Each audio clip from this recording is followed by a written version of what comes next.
Hallo ihr Lieben und herzlich willkommen auf meinem Kanal Häkelhörnchen. Heute zeige ich euch eine komplette Anleitung für dieses süße Sommershirt.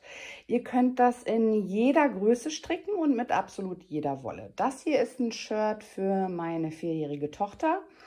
Ich erkläre euch im weiteren Verlauf des Videos aber, wie ihr das an eure Größe und eure Wolle anpassen könnt. Ein Tipp ist jetzt noch mal im Nachhinein. Ich habe die Aufteilung hier vor der Raglanlinie gemacht und meine Empfehlung wäre, strickt das Ganze lieber etwas länger runter und macht die Aufteilung hier nach der Raglanlinie, also hier und hier. Hier wäre dann mein Ärmel etwas kleiner. Deswegen müsste man den Raglan etwas weiter runter stricken. Aber das ist wirklich ein sehr, sehr schönes Muster und das macht richtig viel Spaß.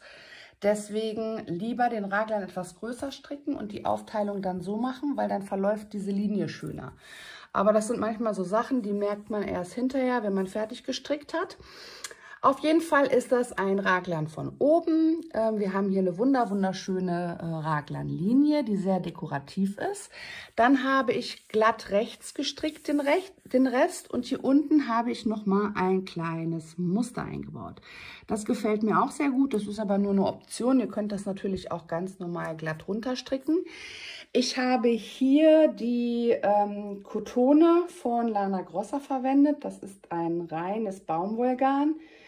Das würde ich aber auch nur empfehlen, wenn ihr für Babys oder für Kinder strickt. Für Erwachsene würde ich Baumwolle immer mischen. Entweder mit Leinen oder Poly oder Acryl oder was auch immer. Das gibt ein bisschen leichteres, lockeres Gewebe. Das ist sehr schwer und fest, ne? Und das wäre natürlich dann für ein erwachsenes Sommershirt einfach zu schwer und zu dick auch. Ja, falls Fragen auftauchen, könnt ihr das gerne in die Kommentare posten. Ich versuche immer so schnell wie möglich zu antworten. Ich freue mich auch immer über nette Kommentare. Ihr dürft meine Videos wie immer sehr gerne teilen und meinen Kanal natürlich auch abonnieren. Dann verpasst ihr in Zukunft keine weiteren Videos von mir. Und ansonsten würde ich sagen, viel Spaß beim Stricken! Damit ihr dieses Shirt mit jeder Wolle und in jeder Größe stricken könnt, braucht ihr eine Maschenprobe. Und zwar reicht so eine kleine Maschenprobe. Das heißt, ihr müsst sie nur in die Breite stricken und nicht in die Höhe. Das ist der Vorteil von RVO. Dann nehmt ihr euch ein Zählmaß und zählt euch einfach aus, wie viele Maschen ihr auf 10 cm habt. Das könnt ihr auch mit einem Lineal sonst machen. Und zwar 1, 2, 3, 4, 5, 6, 7, 8, 9, 10 und so weiter. Ne? Das ist jetzt nicht die Wolle, mit der ich stricke. Das habe ich schon vorbereitet. Und dann schreiben wir uns diese Werte jetzt auf, die wir benötigen. Also, meine Maschenprobe hat, 26 Maschen auf 10 cm Breite. Das ist also einmal der Wert, den ihr euch aufschreiben müsst. Wie viele Maschen in der Breite hat eure Maschenprobe? Als nächstes schreiben wir uns auf den Kopfumfang. Der ist in meinem Fall bei meiner Tochter 49 cm. Und von eurem Kopfumfang zieht ihr euch dann nochmal 10 cm ab. Das sind also 39 cm. Und dann rechnen wir mit dieser Zahl und mit dieser Zahl. Ihr rechnet dann also einmal 26 mal 39 und dann teilt ihr euch das Ganze durch 10. Bei mir kam daraus eine 101. Und diese Zahl ist unser Maschenanschlag. Und das werden wir jetzt erstmal machen. Ihr rechnet also mit der Zahl eurer Maschenprobe und eurem errechneten Kopfumfang minus 10 cm Also 26 mal 39 durch 10, euren Maschenanschlag. Und dann werden wir uns jetzt erstmal die Maschen anschlagen. Ich verwende dafür diese Wolle und eine 3 mm Nadel. Schlage mir jetzt 101 Maschen an. Mit welcher Methode ihr das macht, bleibt euch völlig überlassen. Ich wähle den Kreuzanschlag und wenn wir alle 101, also nicht alle 101, sondern ihr eure Maschenanzahl aufgenommen habt, dann sehen wir uns wieder. Ich habe 101 Masche angeschlagen und werde das Ganze jetzt einmal zur Runde schließen. Und dadurch, dass ich hier so ein mega langes Seil habe, benutze ich die Magic Loop Methode. Das heißt, ich ziehe mir einfach an irgendeiner Stelle dieses lange Seil hier raus, so dass ich mir, Entschuldigung, meine Stimme versagt hier gerade, so dass ich mir die Maschen auf die Nadel schieben kann. Das mache ich jetzt hier einmal und dann müssen wir noch darauf achten, dass sich nichts verdreht. Also hier am Übergang.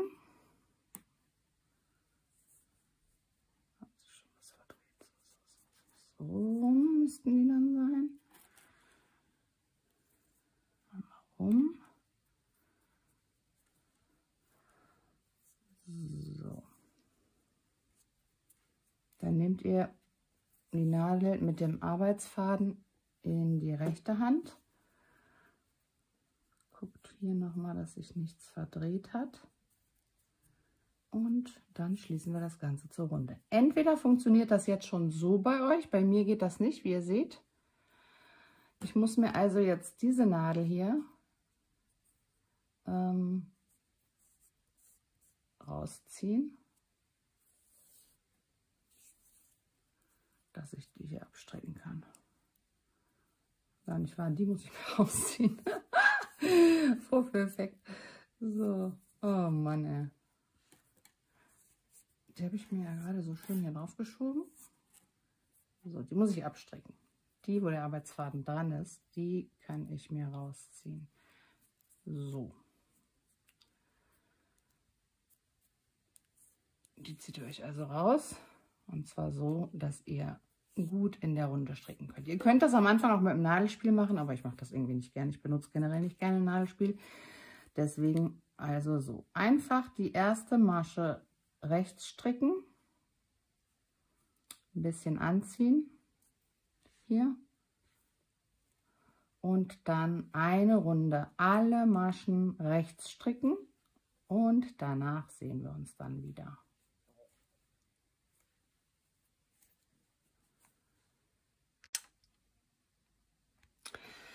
Bevor wir jetzt anfangen, unsere Markierer zu setzen, um dann loszustricken, solltet ihr einmal schauen, dass euch das, was ihr bis jetzt gestrickt habt, über den Kopf passt. Wolle ist ja unterschiedlich dehnbar. Ich stricke hier mit reiner Baumwolle. Die ist sehr dehnbar, was allerdings auch den Nachteil hat, dass sie sehr schnell ausleiert, wenn sie zu groß ist. Deswegen stricke ich mit reiner Baumwolle nur für Babys oder Kinder und nicht für Erwachsene. Also dieses Catania oder in dem Fall hier Kotone eignet sich eigentlich nicht für ein Erwachsenen-Shirt, weil das schwer wird und ausleiern kann. Also einmal überziehen, ne? Und gucken, dass euch das passt. Falls nicht, könnt ihr nämlich jetzt noch was ändern. Okay, und dann brauchen wir jetzt im nächsten Schritt 8 Raglan-Markierer und einen runden Markierer, einen Anfangsmarkierer für den Beginn der Runde. Als allererstes müssen wir uns jetzt ein bisschen was ausrechnen. Und zwar haben wir ja 101 Maschen, habe ich angeschlagen und ihr eure Maschenanzahl.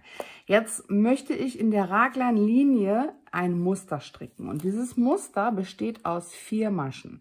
Und da wir 4 Raglan-Linien haben, ich kann das mal eben hier aufmalen. Wenn man von oben drauf guckt, ist das ja unser Kragen. Und wir wollen an 4 Stellen zunehmen. Und in diesen 4 Stellen machen wir uns ein Muster. Das heißt also, für die Mustermaschen im Raglan brauchen wir 4 Maschen. Also müssen wir uns im ersten Schritt diese 4 Maschen, die wir für jede Raglanlinie brauchen, mal 4 nehmen. Also, weil wir ja 4 Linien haben, ne? 4 Maschen mal 4 Linien sind 16 Maschen. Und diese 16 Maschen, die ziehen wir uns jetzt einmal von unseren 101 Maschen ab. Moment, ich muss es mal gerade eben umbauen hier. So, dann ist alles im Bild. Also, nehmt euch einen Taschenrechner, weil den brauchen wir jetzt noch für Berechnung von Vorderteil, Rückenteil und Ärmel. Also, unsere Maschenanzahl, die wir angeschlagen haben, in meinem Fall 101 Maschen, von der rechnen wir diese 16 Maschen ab. Minus 16 sind 85 Maschen. Und mit diesen 85 Maschen rechnen wir uns jetzt unser Rückenteil, unser Vorderteil und unsere Ärmelmaschen aus. Für den Rücken nehme ich immer 35% aller Maschen. Für das Vorderteil 40% aller Maschen und für jeden Ärmel 15% aller Maschen. Wenn ihr euch das jetzt ausrechnet, das kann man auch ganz einfach in den Taschenrechner eingeben. Und zwar rechnen wir hier unsere Gesamtanzahl an Maschen, also 85 mal 35 und dann klickt ihr einfach hier auf, dann drückt ihr einfach auf das Prozentzeichen. Das sind 29 Maschen, Entschuldigung. So, weiter geht's. Wir rechnen die 40% aus. Das sind 85 mal 40% sind 34 Maschen. Und dann unsere Ärmel, das sind wieder 85 mal 15% sind 12 Maschen für jeden Ärmel. Also haben wir da 2 mal 12. Wenn wir uns das jetzt zusammenrechnen, also 29 plus 34 plus 12 plus 12, kommt da 87 raus. Das sind natürlich jetzt in meinem Fall 2 Maschen mehr, als ich angeschlagen habe. Also muss ich mir die hier irgendwo wegnehmen. Für ein Erwachsenen-Shirt würde ich mir die immer vom Rückenteil wegnehmen, weil erwachsene Frauen in der Regel, nicht alle, aber in der Regel, vorne breiter sind als hinten oder eine Brust haben und einen Bauch haben, was auch immer. Deswegen würde ich jetzt hier einfach die 2 Maschen abziehen. Da ich aber für ein Kind stricke, das vorne und hinten relativ gleich ist und relativ schmal ist, ziehe ich mir diese 2 Maschen, die ich zu viel habe, hier vom Vorderteil ab. Das heißt, ich teile auf 29, 32 und 2 mal 12. Und damit das jetzt hier für euch besser ersichtlich ist, schreibe ich nochmal drauf, was hier was ist. Wenn ihr von oben drauf guckt, haben wir hier unser Vorderteil. Das sind also unsere 32 Maschen. Hier ist unser erster Ärmel, das sind 12 Maschen. Das Rückenteil hat 29 Maschen, der zweite Ärmel ebenfalls wieder 12. Jetzt könnt ihr einfach nochmal sicher gehen und euch das alles zusammenrechnen. Also 32 Maschen fürs Vorderteil plus 4, kann man das schlecht sehen hier, ne?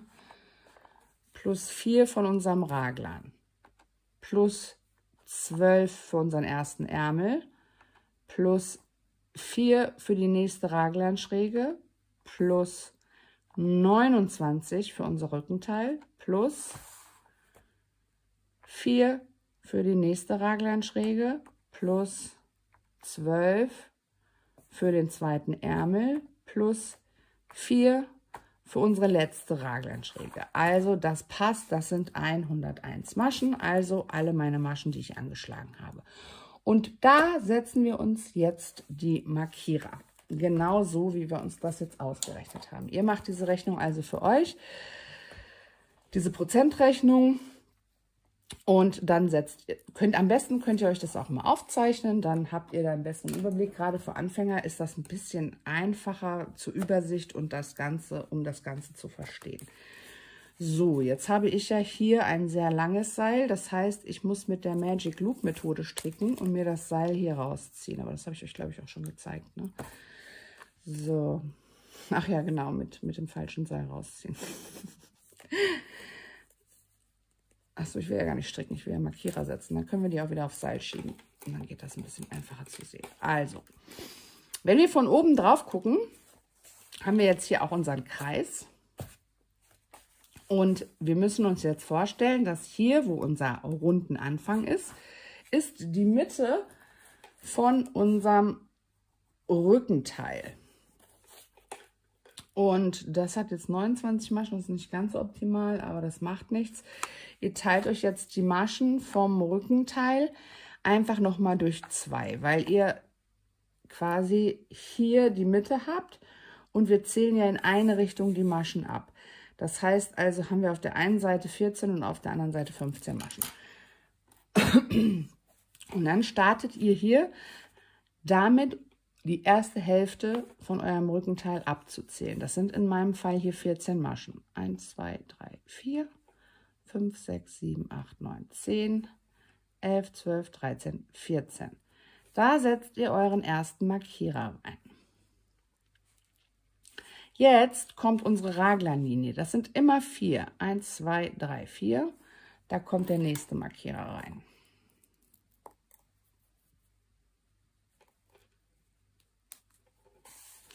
Dann folgen die Ärmelmaschen. Das sind bei mir 12. 1, 2, 3, 4, 5, 6, 7, 8, 9, 10, 11, 12.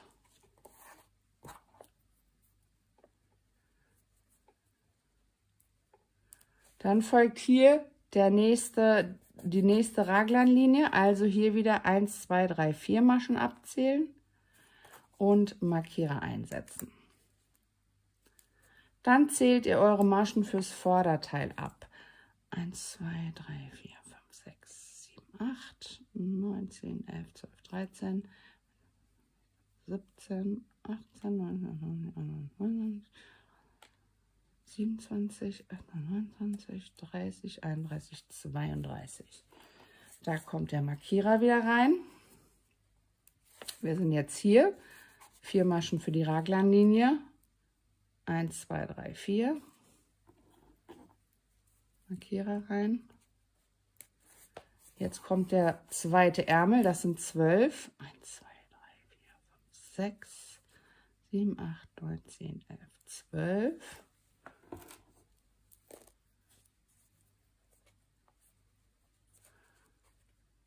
Jetzt folgt hier unsere letzte Raglanschräge.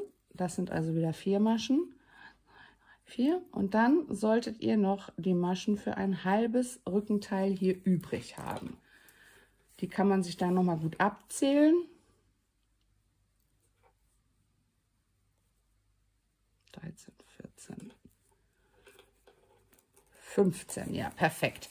Dann könnt ihr nämlich sehen, ob ihr das alles richtig verteilt habt. Und jetzt haben wir uns die Maschen verteilt und jetzt beginnen wir direkt mit der ersten Runde mit Zunahmen und der ersten Runde unseres Raglanmusters. Ich baue das mal eben kurz um und dann starten wir. Jetzt könnt ihr euch euren runden Anfangsmarkierer einhängen und wir stricken die ersten Maschen, also wir stricken im Grunde genommen alles rechts bis auf unsere Raglanlinie. Da bauen wir ein Muster ein. Also alle Maschen rechts abstricken, bis eine Masche vor unserem ersten Raglanmarkierer. Der folgt ja hier, ne? Da sehen wir uns wieder. In diesen Raglanmarkierern befinden sich ja die 4 Maschen für unser Muster. Und wir machen uns die Zunahmen jetzt immer hier eine Masche vor dem Markierer und hier hinten eine Masche nach dem Markierer. Und zwar stricken wir aus einer Masche 2 raus. Das ist so, wie ich finde, eigentlich die einfachste Art der Zunahme.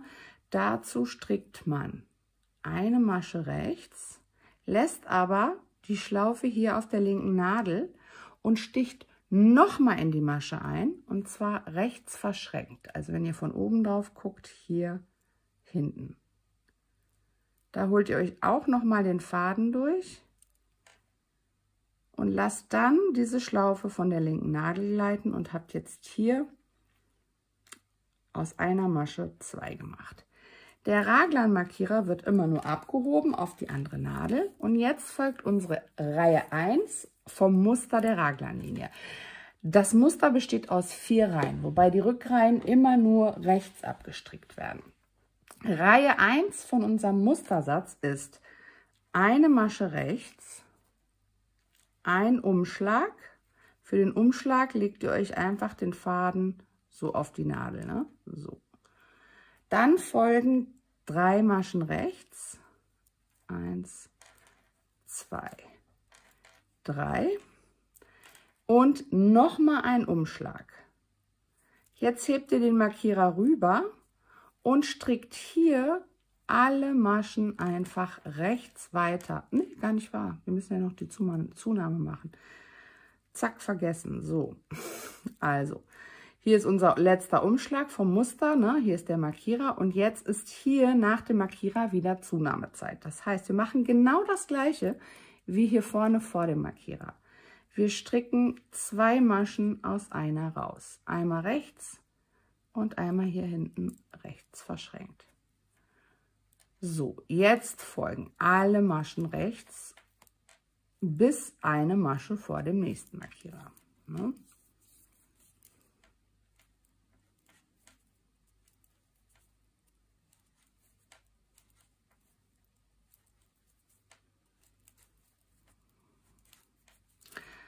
Da sind wir wieder. Hier haben wir also wieder unsere Zunahmestelle. Das heißt, einmal rechts abstricken und einmal rechts verschränkt abstricken. Markierer rüberheben und jetzt folgt wieder unsere Raglanlinie mit einer Masche rechts, einem Umschlag, 3 Maschen rechts,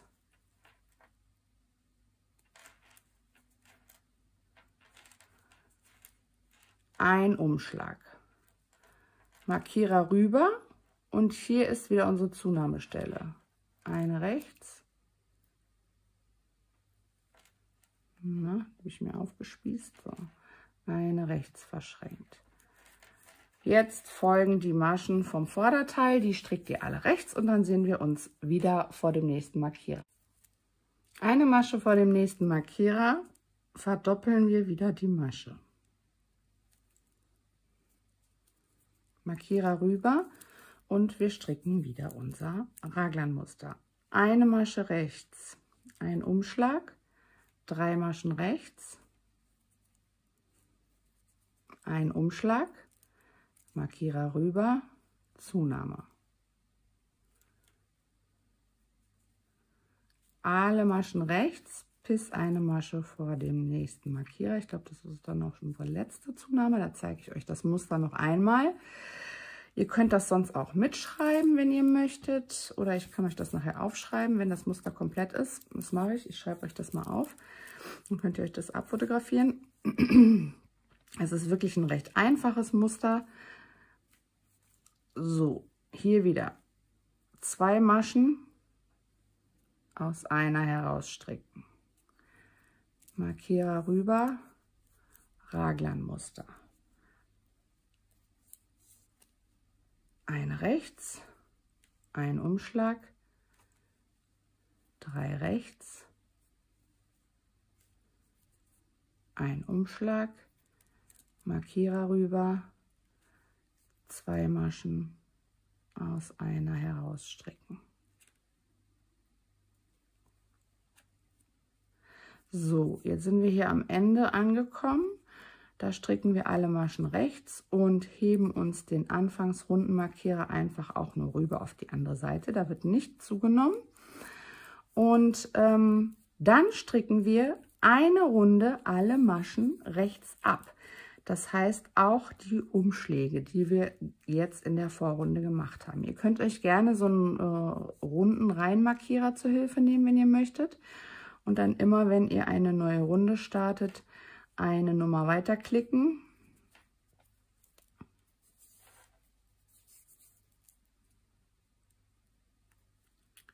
So, hier startet jetzt unsere nächste Runde.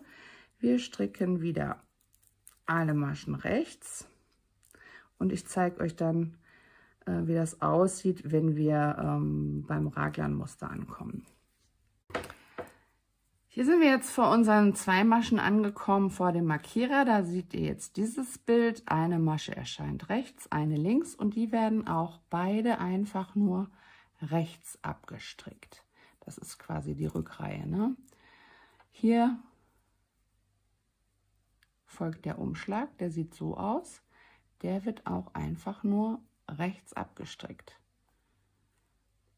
Das gilt also in dieser Runde für alle Maschen, die Rückrunden, alle Maschen, Umschläge einfach nur rechts abstricken.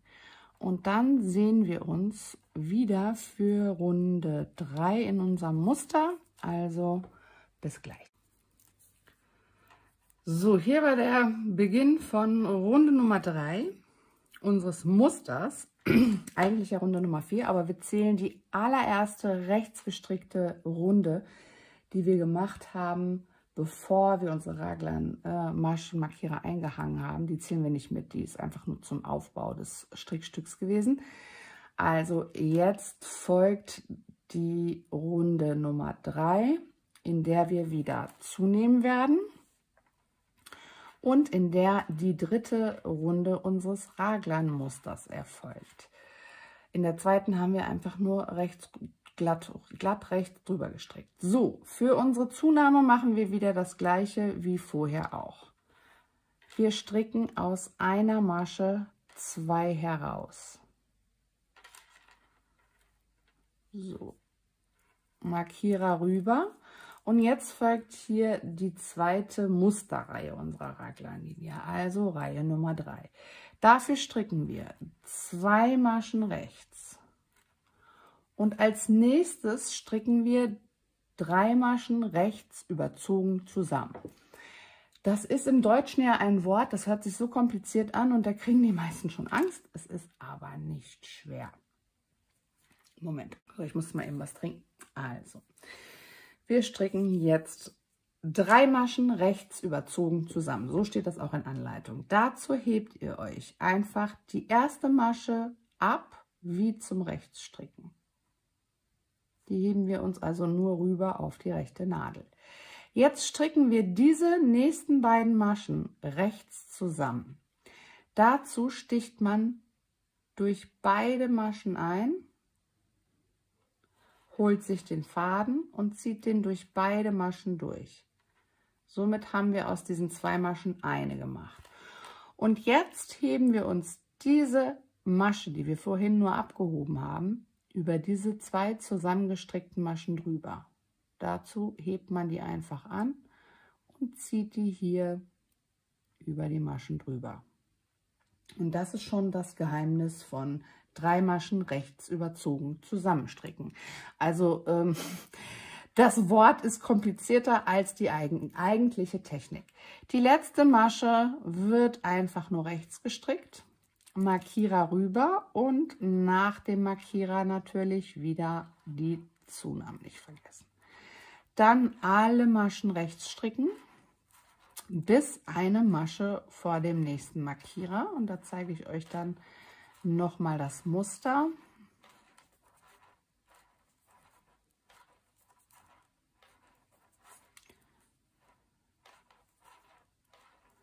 So, Zunahme.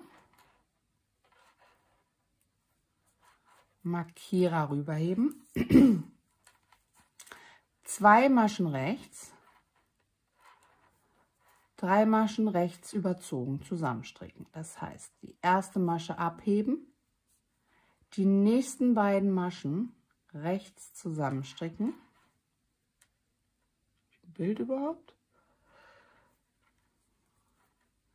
Die abgehobene Masche über die zusammengestrickten drüber ziehen. Das ergibt so eine Schrägung hier. Meine Stimme ist heute nicht gut. Eine Masche rechts stricken, Markierer rüberheben, Zunahme.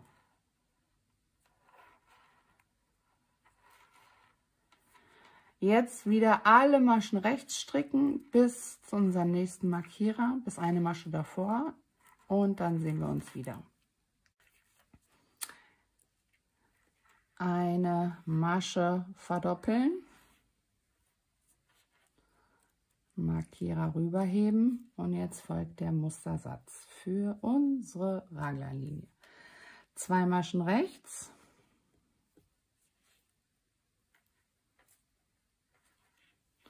drei Maschen rechts überzogen zusammen, eine abheben, die nächsten beiden rechts zusammenstricken, die abgehobene, also die vorletzte quasi, über die letzte rüberheben. Die letzte Masche rechts, Markierer rüberheben und eine Zunahme stricken. So, das zeige ich euch jetzt noch einmal an der letzten Raglanlinie.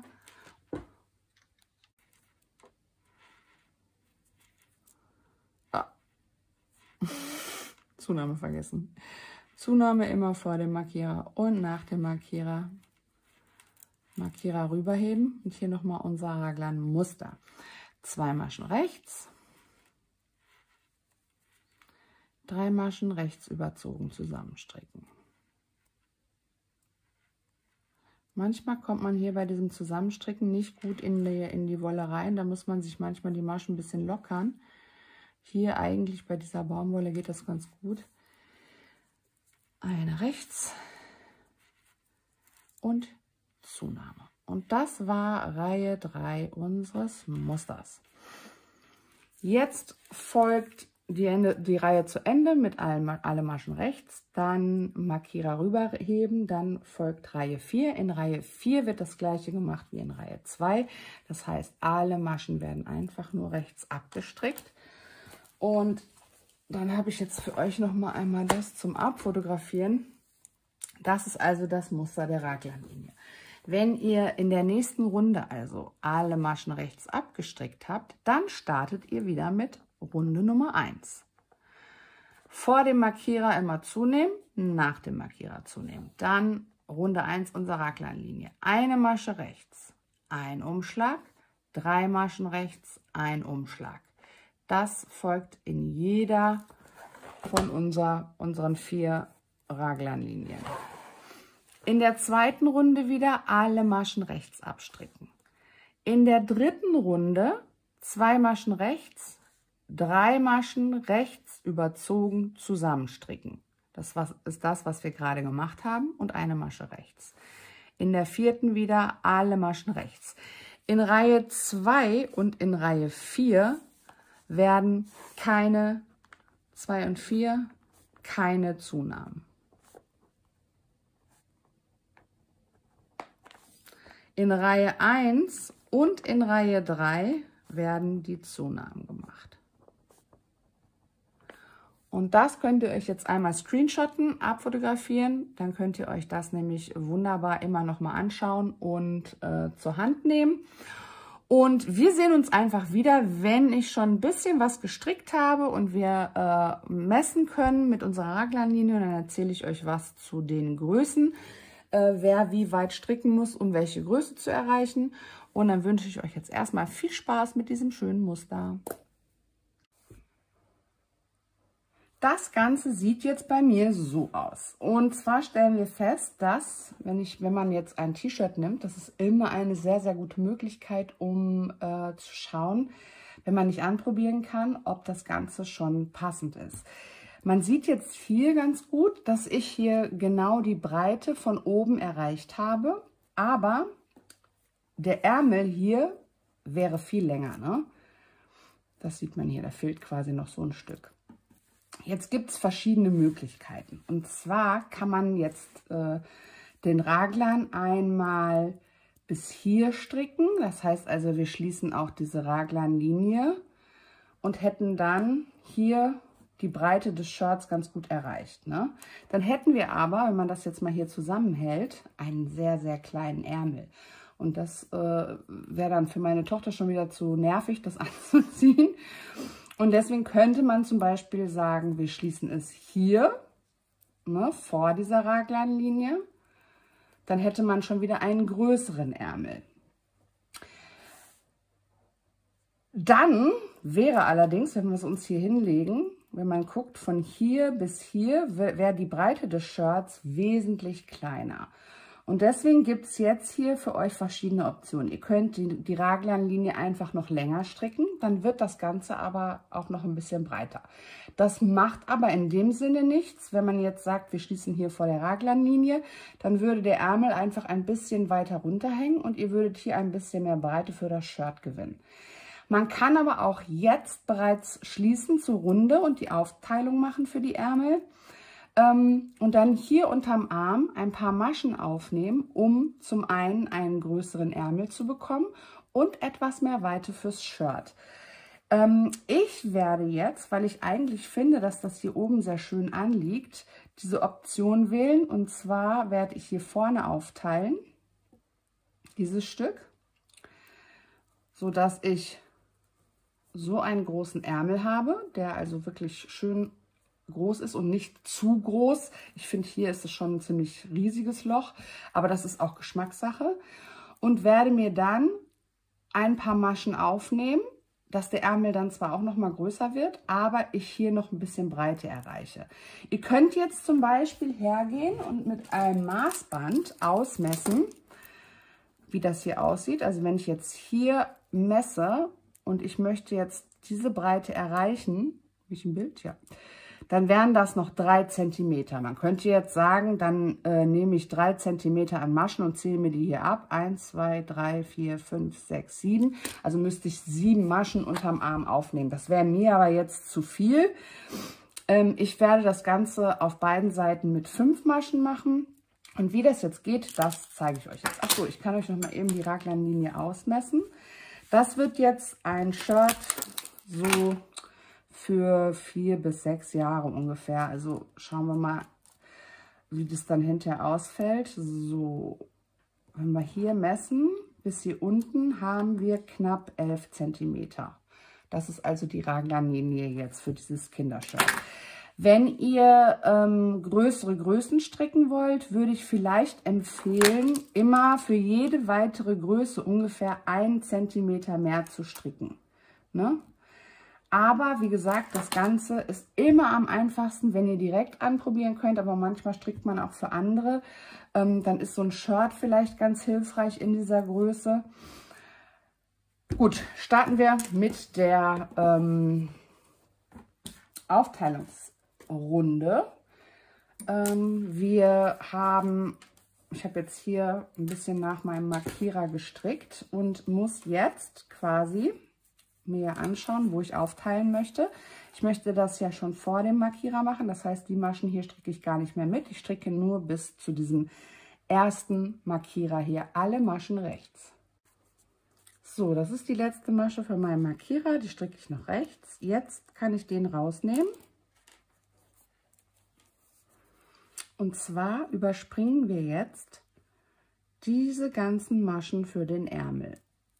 Und da müsst ihr auch gucken, dass ihr dann hier endet. Wenn ihr hier vorher endet, müsst ihr hier nach dem zweiten Markierer enden. Also legen wir uns diese Maschen jetzt hier still. Dafür kann man ganz gut, ich ziehe mir erstmal hier die Nadel raus und hier auch, damit mir nichts verloren geht. Dafür kann man ganz gut einen Fadenrest nehmen. Ich muss jetzt mal gucken, ob ich was habe. Moment. Da ist ein Fadenrest. Dann braucht ihr eine Vernähnadel. Da fädelt ihr euch euren Faden drauf. Und jetzt schieben wir uns hier diese Ärmelmaschen wieder nach vorne auf die Nadel. Die andere ziehen wir raus, dass uns da nichts verloren geht. Und jetzt hebt ihr die einfach rüber auf den Faden. Ne? Das kann man so machen, indem man jede einzelne Masche einfach so abhebt. Hier ist der nächste Markierer, der kann jetzt auch raus. Oh, da habe ich schon eine verloren. Seht ihr? Die muss ich noch mal eben richtig abstricken. Moment. Die Vernähnadel nicht so einfach. So.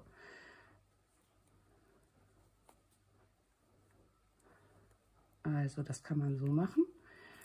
Dann hier schon mal durchziehen ein bisschen. Ne? Achtet darauf, dass ihr euch den Faden nicht zu weit durchzieht. Oder ihr schiebt, nicht im Bild, ja, hier mit der Nadel einfach durch. Das geht aber häufig besser, wenn die Maschen auf dem Seil hängen. Ich mache das nicht so gerne. Ich finde das jetzt auch nicht so umständlich, alle Maschen einfach eben abzuheben mit der Vernähnadel. Achtet darauf, dass ihr euch die alle von der gleichen Seite abhebt. Also nicht erst so und dann manche so, sonst liegen die euch hinter, wenn ihr die aufnehmt, falsch rum auf der Nadel. So, das machen wir jetzt erstmal einmal, bis wir hier angekommen sind. Jetzt komme ich hier auf die andere Seite. Dann nehme ich dann auch die Markierer raus, fädel mir hier die Maschen weiter auf.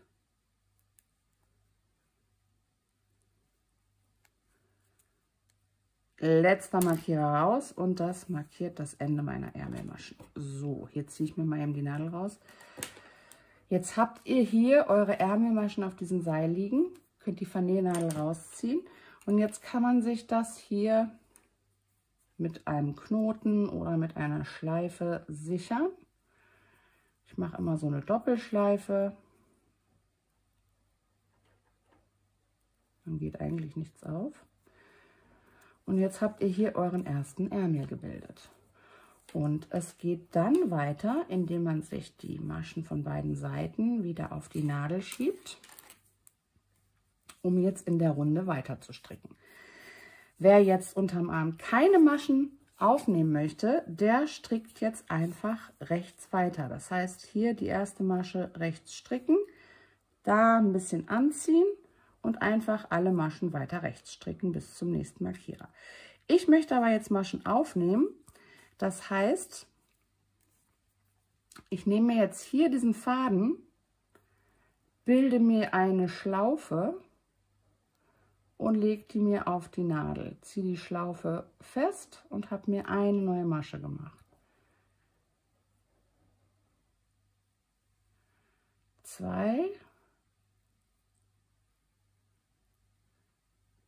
3, 4, 5. Jetzt habe ich mir also quasi 5 neue Maschen aufgenommen und stricke jetzt weiter rechts in der Runde. Die habe ich mir schon mal falsch aufgelegt.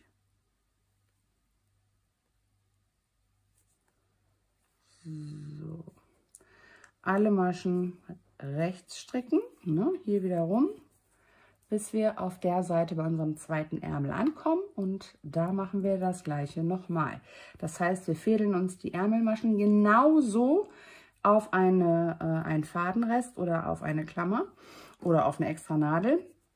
Und zwar müsst ihr dann aber auch hier wieder das gleiche machen wie auf dieser Seite. Wenn ihr also hier neue Maschen aufgenommen habt, müsst ihr das beim anderen Ärmel natürlich genauso machen. Und dann sehen wir uns wieder, wenn diese Runde beendet ist. Nach der Aufteilungsrunde habt ihr also folgendes Bild. Es sieht schon aus wie ein T-Shirt, yay! Hier ist jetzt unser Ärmel entstanden, auf der Seite auch. Und jetzt stricken wir einfach weiter rechts immer in der Runde rum. Eure neu aufgenommenen Maschen, falls ihr Maschen aufgenommen habt, strickt ihr auch rechts. Manchmal ist es ein bisschen schwer da reinzukommen, aber wir können ja einmal gemeinsam zu unserem ersten Ärmel gehen. Wenn ich hier zu den Maschen unterm Arm komme, melde ich mich nochmal. So, hier kommen wir zu unserem Armloch. Da wird jetzt auch einfach weiter rechts gestrickt.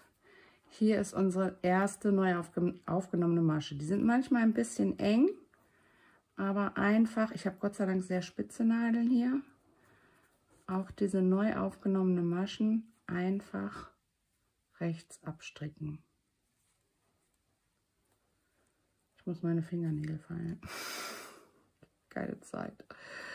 So, und jetzt stricken wir rechte Maschen in der Runde rundherum, bis wir mit unserem neuen Mustersatz beginnen.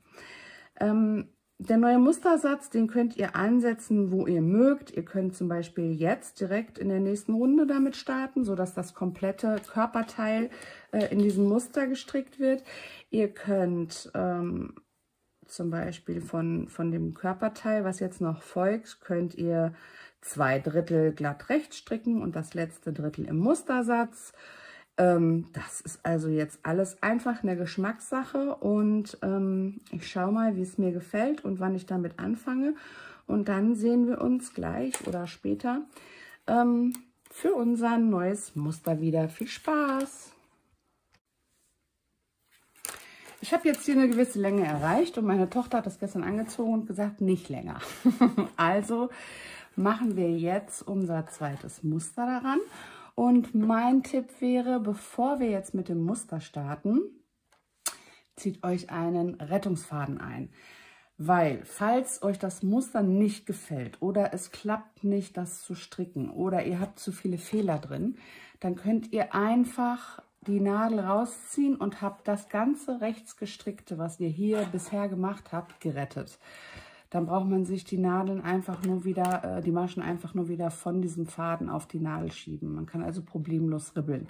Und das mache ich jetzt auch. Ich zeige euch, wie es geht.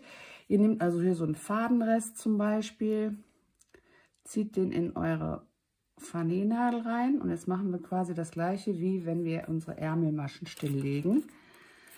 Ich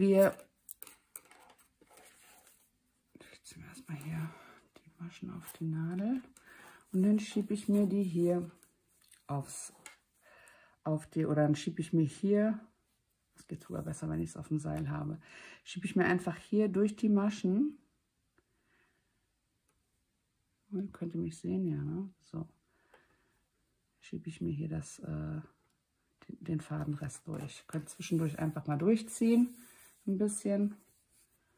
Jetzt ist hier noch der doppelte Faden, der lässt sich dann recht schwer durchziehen. Oh, da hat sich schon irgendwas verdreht.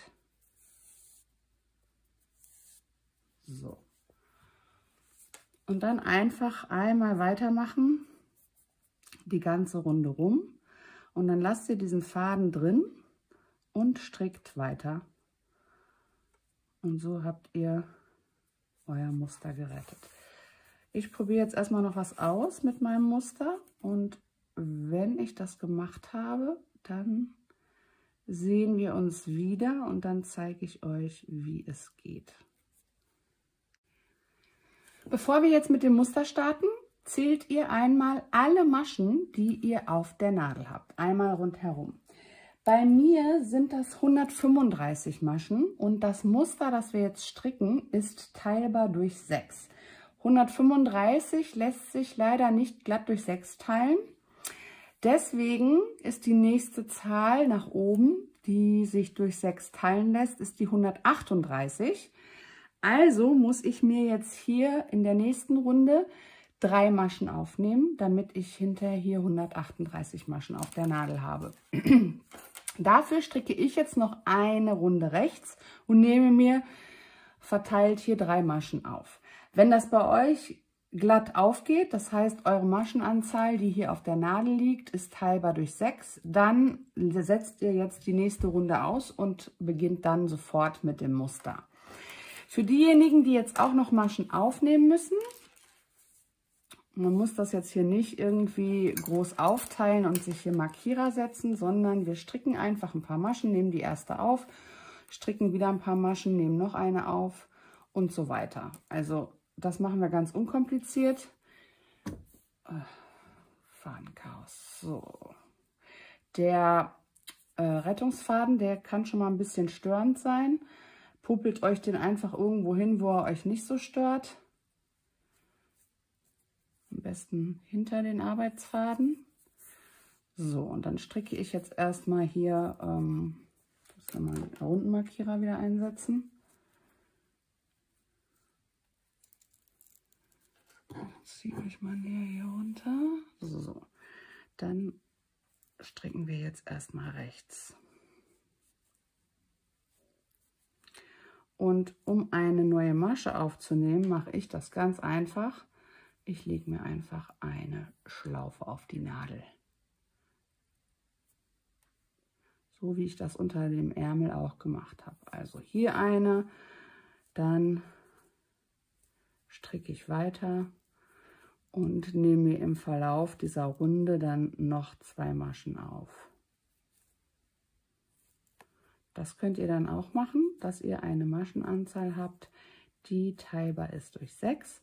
Und wenn ihr das gemacht habt, starten wir mit der ersten Reihe unseres Musters. Das Muster ist, besteht aus 4 Reihen, die sich immer wiederholen. Also ihr strickt Reihe 1, dann Reihe 2, dann Reihe 3, dann Reihe 4 und dann geht das wieder von vorne los. Reihe 1, Reihe 2, Reihe 3, Reihe 4. Und das könnt ihr dann so lange stricken, wie ihr möchtet. Entweder guckt ihr das nach optischen Verhältnissen, also wie euch die Länge gefällt oder was euch noch fehlt am Shirt. Das ist also ganz euch überlassen. Ich würde nur die 4 Reihen einmal komplett stricken, bevor ihr beendet, weil das dann diese komplette Musterfolge beinhaltet.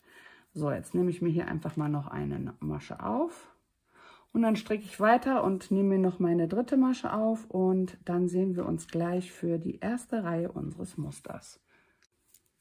Wir starten mit Reihe 1 unseres Musters und zwar ist das ein relativ einfaches Muster, aber ich empfehle euch vielleicht doch einen Reihenzähler mit einzubauen, weil ihr ja immer 4 Reihen habt, die sich immer wiederholen.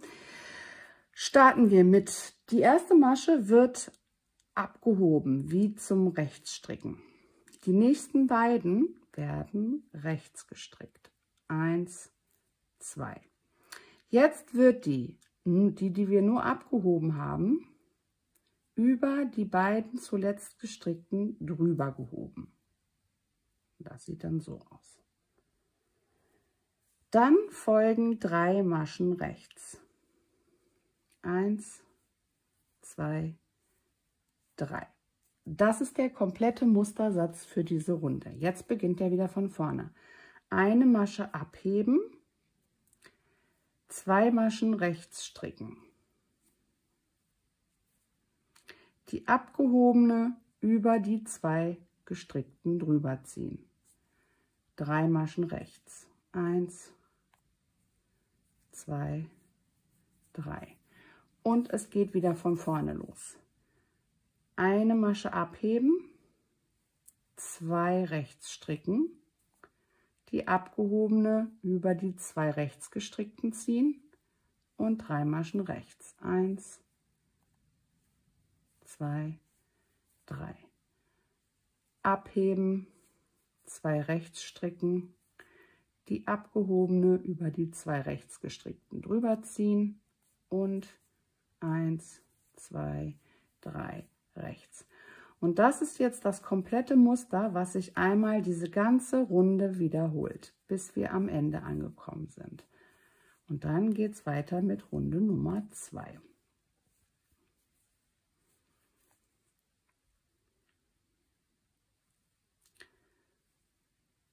Ich sehe euch dann am Ende dieser Runde wieder und zeige euch, wie wir die Runde beenden. So, das sind hier die letzten 6 Maschen vor dem Ende unserer Runde. Hier habe ich den Überzug gemacht, die 3 Maschen rechts gestrickt und jetzt mache ich noch einen letzten Mustersatz. Das heißt, eine abheben, 2 rechts stricken, die abgehobene drüber ziehen und die letzten 3 Maschen 1, 2, 3 rechts stricken. Ich habe euch das mal aufgeschrieben. Ja, genau. Also, Muster ist teilbar durch 6. Ich musste mir 3 Maschen aufnehmen. Das ist aber jetzt für euch hier oben nicht relevant, ne? Hier ist die erste Reihe, die wirklich von Anfang bis Ende genauso wiederholt wird. Eine Masche rechts abheben, 2 Maschen rechts stricken, die abgehobene Masche über die 2 gestrickten ziehen. 3 Maschen rechts. Das könnt ihr euch entweder einmal so aufschreiben, vielleicht auch in euren Worten, oder ihr fotografiert euch das ab. Ich schreibe euch jetzt die nächsten 3 Reihen gleich auch noch auf. Wir stricken sie nur erstmal einmal zusammen. Und dann geht es jetzt weiter mit Reihe 2. Ich mache mal eben, ziehen wir das mal eben anders, dass ich ein paar Mal Maschen hier direkt drauf habe. Ach so, vielleicht wollt ihr noch sehen, wie das jetzt aussieht, ne?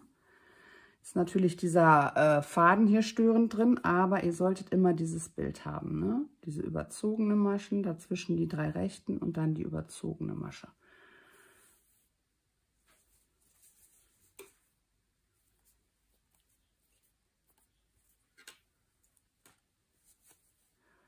So, die nächste ist auch ganz einfach.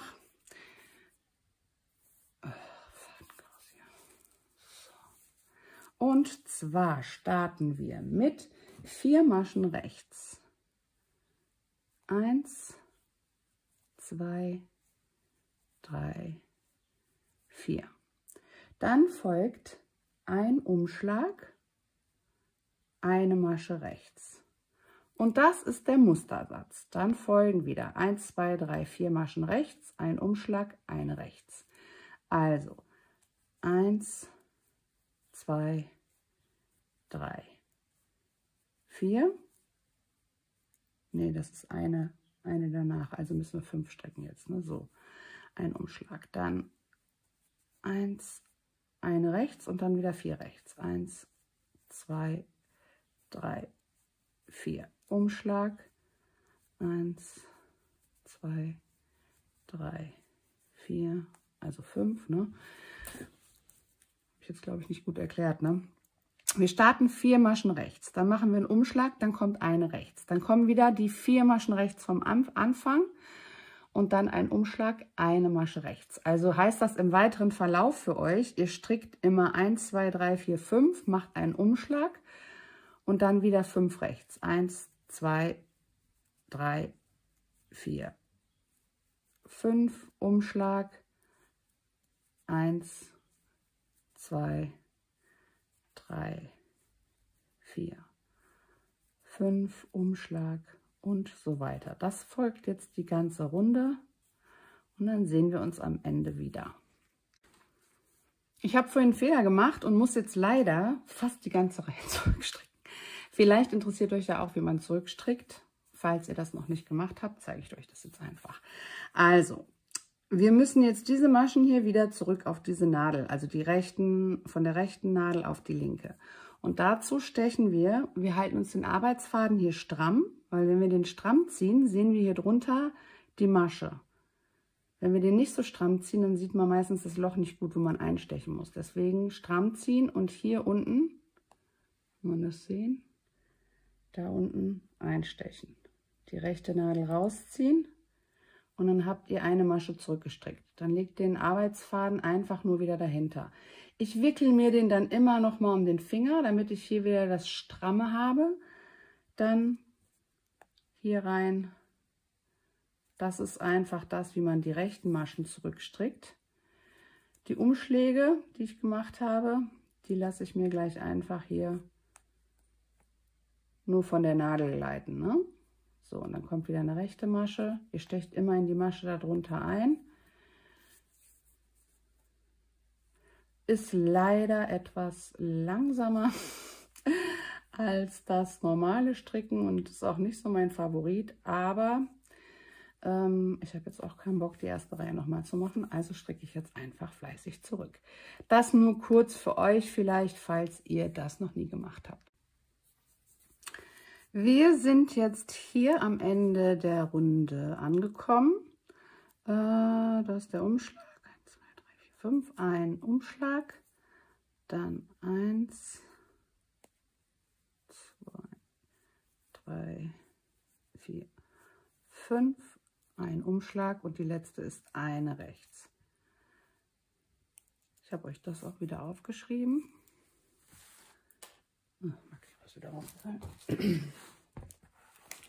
Das ist also Reihe 2, die sich von Anfang bis Ende immer wiederholt. 4 rechts, ein Umschlag, eine rechts. 4 rechts, ein Umschlag, eine rechts. 4 rechts, ein Umschlag, eine rechts. Eine rechts ist die letzte Masche. Gut, dann folgt jetzt Reihe 3. Brauchen wir gleich ein neues Knäuel, sehe ich schon hier gerade. Und zwar stricken wir jetzt eine ähnliche Reihe wie ganz am Anfang. Wir stricken 3 Maschen rechts. 1, 2, 3. Dann heben wir eine Masche ab, stricken 2 rechts, das ist hier dieser Umschlag, den stricken wir rechts, 1, 2 und ziehen wieder diese abgehobene Masche über die 2 gestrickten drüber. So sieht das aus. Dann beginnt das Ganze wieder von vorne. 1, 2, 3 rechts, eine Masche abheben, 2 rechts, die abgehobene Masche über die 2 gestrickten drüber ziehen. Da hat sich der Faden gespaltet. So. Und wieder 1, 2, 3. Eine Masche abheben, 2 rechts und überziehen. Das ist der Mustersatz für diese Reihe. Schon mal gucken, so sieht das jetzt aus. Und dann sehen wir uns am Ende der Runde wieder. Wir kommen zum Ende unserer Reihe. Hier sind 1, 2, 3 rechts. Hier habe ich die überzogenen zusammengestrickten. Dann geht es wieder los mit 1, 2, 3 rechts, eine abheben, die letzten beiden werden rechts gestrickt und dann nochmal überziehen über die letzten beiden. Das ist das Ende der Runde. Das habe ich euch auch aufgeschrieben. Das ist ein Bild, ne? Also, wir starten mit 3 Maschen rechts. Eine abheben, 2 rechts. Die abgehobene Masche über die 2 rechts gestrickten Maschen drüber ziehen. Und dann beginnt das Ganze wieder von vorne. Und wir enden mit einer übergezogenen Masche. Das ist also die vorletzte Runde. Und jetzt starten wir mit der letzten Runde unseres Mustersatzes. Und dann geht das Ganze wieder mit Reihe 1 los. So, eine Masche rechts stricken, einen Umschlag und 4 rechts, 2, 3, 4. Eine Masche rechts stricken, einen Umschlag und wieder 1, 2, 3, 4. Eine rechts, Umschlag, 4 rechts. 1, 2, 3, 4. Eine rechts, Entschuldigung, ein Umschlag und 4 rechts. Habe ich nicht mehr. Das geht einmal so die ganze Reihe rum und dann sehen wir uns wieder. So, hier ist mein Umschlag. 1, 2, 3, 4, 5 und dann endet die Runde mit einem Umschlag und 4 Maschen rechts. 1, 2, 3, 4. So, und jetzt beginnt das Ganze wieder von vorne. Ich schreibe euch noch mal eben die Reihe auf.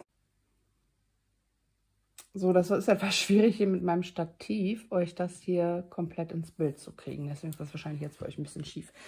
Das ist also Reihe 4. Eine rechts, ein Umschlag, 4 rechts. Immer wiederholen. Eine rechts, ein Umschlag, 4 rechts. Und dann beenden wir das Ganze mit 4 rechten Maschen. Die Sternchen, für die keine Anleitung lesen können, bedeuten immer, das, was zwischen diesen beiden Sternchen steht, wird immer wiederholt. So, und wenn ihr dann Reihe 4 fertig habt, dann startet ihr wieder mit Reihe 1. Dann 2, 3, 4, 1, 2, 3, 4. Und das wird immer wiederholt, so lange, wie ihr diesen Mustersatz haben möchtet. Ups, Entschuldigung. Ich würde empfehlen, mindestens 2, besser noch 3 dieser Mustersätze zu machen, damit das richtig zur Geltung kommt. Jetzt nach dem ersten Mustersatz sieht das nämlich noch ein bisschen komisch aus. Das wird erst richtig schön, wenn man den zweiten Mustersatz gestrickt hat. Dann kann man ein besseres Bild daraus erkennen. Deswegen, ich stricke jetzt mindestens noch einen, aber ich denke eher sogar noch 2. Ich melde mich aber und zeige euch dann, wie es aussieht. Den Rettungsfaden lasse ich drin. Den mache ich erst raus, wenn ich mit einem zufrieden bin. Falls ich doch noch mal was ändern will, kann ich nämlich einfach bis dahin ribbeln. Dann erstmal viel Spaß und bis später. So, ich bin jetzt mit meiner Gesamtlänge zufrieden und werde jetzt abketten. Das Muster zeige ich euch jetzt noch mal hier so ein bisschen aus der Nähe, damit ihr, wenn ihr das auf euren Nadeln seht, sehen könnt, wie es aussehen muss. Ich finde das wunderschön und das ist also wirklich hier ein ganz toller Abschluss, aber das zeige ich euch nachher, wenn alles fertig ist und wir abgekettet haben. Und das machen wir jetzt. Wir machen das Ganze elastisch, damit sich das hier unten nicht zusammenzieht. Und los geht's.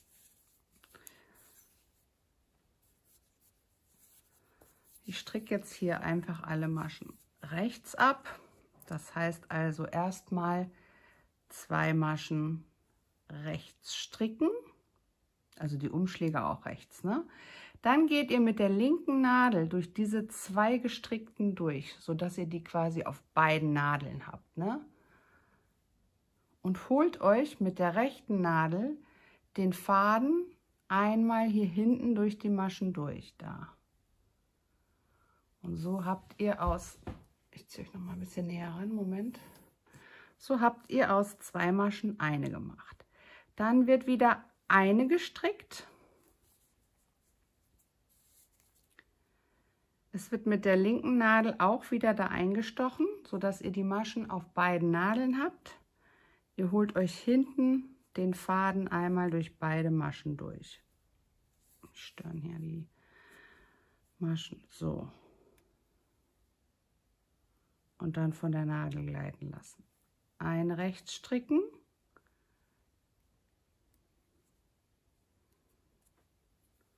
Hinten rechts verschränkt zusammenstricken. Eine rechts stricken. Hinten rechts verschränkt zusammenstricken.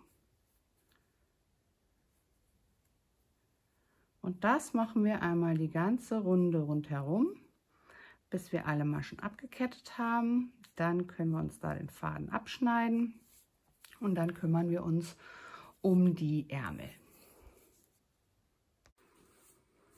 Jetzt kümmern wir uns noch um den Ärmel, und zwar starten wir hier direkt an einer Seite und nehmen uns die Maschen wieder auf. Ich werde jetzt hier nichts mehr dran stricken. Es besteht aber die Option, den Ärmel zu verlängern oder sogar einen komplett langen Ärmel dran zu machen. Das ist also auch wieder einfach Geschmackssache. Ich werde es jetzt so lassen, wie es im Moment ist. Nehme mir jetzt einfach hier die Maschen einmal wieder auf. Manche zieren sich ein bisschen, die muss man sich so ein bisschen rausziehen. Wenn ich alle Maschen wieder aufgenommen habe, dann melde ich mich wieder und dann ketten wir noch mal elastisch ab. Ansonsten für diejenigen, die nicht abketten wollen, sondern weiter stricken wollen, einen halben Ärmel oder einen ganzen Ärmel, ihr könnt dann natürlich auch überlegen, ob ihr einfach jetzt dann glatt rechts runter strickt oder ob ihr noch mal das Muster von unten vom Saum übernehmt. Also da seid ihr vollkommen frei, ne? Das ist wie immer alles eine Option. Und ich muss mich jetzt erstmal hier durchfummeln und meine Maschen aufnehmen. Bis gleich. So, nach anfänglichen Schwierigkeiten ging das dann doch ganz gut. Und jetzt schlage ich mir einen neuen Faden an. Fadenreste hier mal aus. Oh Gott, So, ich schlage mir hier einen neuen Faden an, lasse mir ein bisschen ein kleines Ende übrig zum Vernähen und kette jetzt genauso ab, wie ich das unten am Saum gemacht habe. Ich stricke 2 Maschen rechts.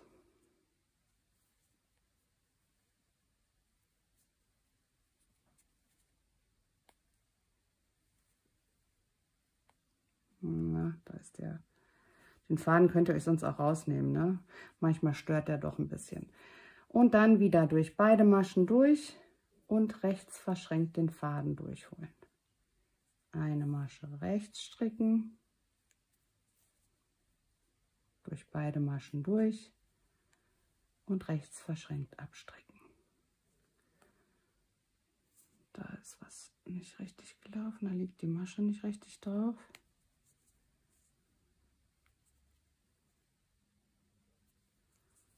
Das ist der Vorteil, wenn man die noch auf dem, also wenn man den Faden noch drin hat, kann man hier nämlich noch so rumpopeln, dass alles wieder richtig liegt.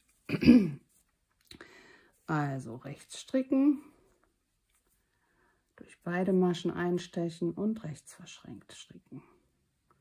Die liegt auch falsch rum, müssen wir einmal richtig hinlegen. Das war hier meine anfängliche Schwierigkeit. Ich weiß nicht, was da los war. Die habe ich nicht gut aufgenommen bekommen. Als ich dann ausgemacht habe, ging es. Aber manchmal gucke ich auch durch die Kamera und sehe gar nichts. So. Und das macht ihr einmal die ganze Runde rum. Und wir sehen uns dann noch wieder zum Fädenvernähen. So, ich habe das Ganze jetzt hier einmal rundherum abgekettet. Mir den Rettungsfaden jetzt aufgemacht und jetzt vernähe ich hier die Fäden. Ihr könnt euch das Ganze dazu auf links ziehen. Ich pulle mir das einfach hier so raus und gehe jetzt hier diese linken Rippen entlang. Immer da, wo ich am besten durchkomme. Erstmal in eine Richtung.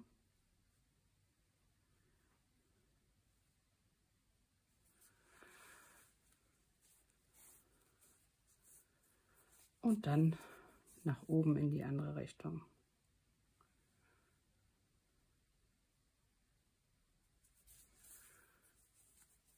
Und dann wieder nach unten. Und das machen wir so genauso mit dem anderen Ärmel und mit den anderen Fäden. Und dann sind wir fertig. Ich werde das Ganze dann waschen, also baden, nicht richtig waschen, sondern nur baden und dann einmal liegend trocknen lassen, so mir zurechtzuppeln, wie ich das haben möchte, damit das Ganze schön aussieht und glatt ist und sich nicht rollt. Und dann war's das. Ich hoffe, das Ganze hat euch gefallen. Lasst mir gerne ein Däumchen nach oben da.